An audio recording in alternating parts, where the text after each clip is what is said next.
അച്ഛനെ കുടിക്കാൻ എന്തെങ്കിലും വേണോ? ഒന്നും വേണ്ട മോളെ. പ്രേമ എന്താ മോളെ എന്നെ കാണാൻ വരാത്തത്? അവള് വീട്ടിലുണ്ടെന്നാണല്ലോ സിത്തു പറഞ്ഞത്. എന്നിട്ടും അവളെന്താ ഇവിടം വരെ വരാത്തത്? അങ്ങനെ ചെയ്യുന്നവളല്ലല്ലോ അവള്.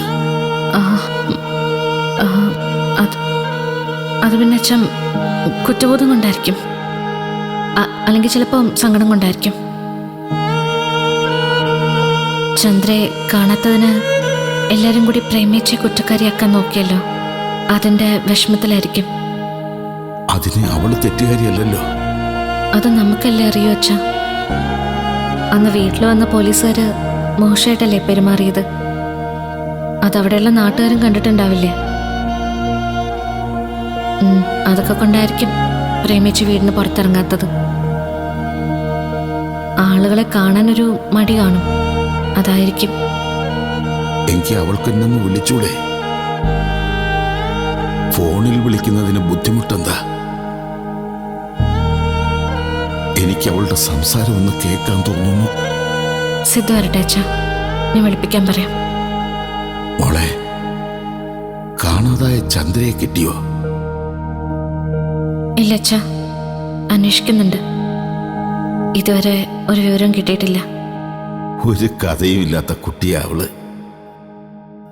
എന്തെങ്കിലും അപകടം പറ്റി കാണുമെന്നാ എന്റെ പേടി. പാവം കുട്ടി, അച്ഛനും അമ്മയും ഇല്ലല്ലോ. അവൾക്കൊരാപത്തും വരരുത്. അവൾക്കൊന്നും വരില്ല അച്ഛ. പിന്നെ ഈ ആപത്തെന്ന് പറയുന്നത് അത് വരാതിരിക്കണമെങ്കിലും മറ്റുള്ളവർ മാത്രം വിചാരിച്ച പോരല്ലോ, നമ്മളും കൂടി അതിനുവേണ്ടി ശ്രമിക്കണ്ടേ. അച്ഛനും അമ്മയൊന്നും ഇല്ലാത്തൊരു അനാഥക്കുട്ടിയെ പോലൊന്നും അല്ലല്ലോ കല്യാണം കഴിഞ്ഞ് വന്നിട്ട് ചന്ദ്ര വീട്ടിൽ പെരുമാറിയത്. അങ്ങനെയൊക്കെ ചെയ്യണമായിരുന്നു എന്ന് ചന്ദ്രയും കൂടി ചിന്തിക്കുന്നത് നന്നായിരിക്കും. അതിനുള്ളൊരവസരം കൂടിയും ഈ കാണാതായി പോയത്.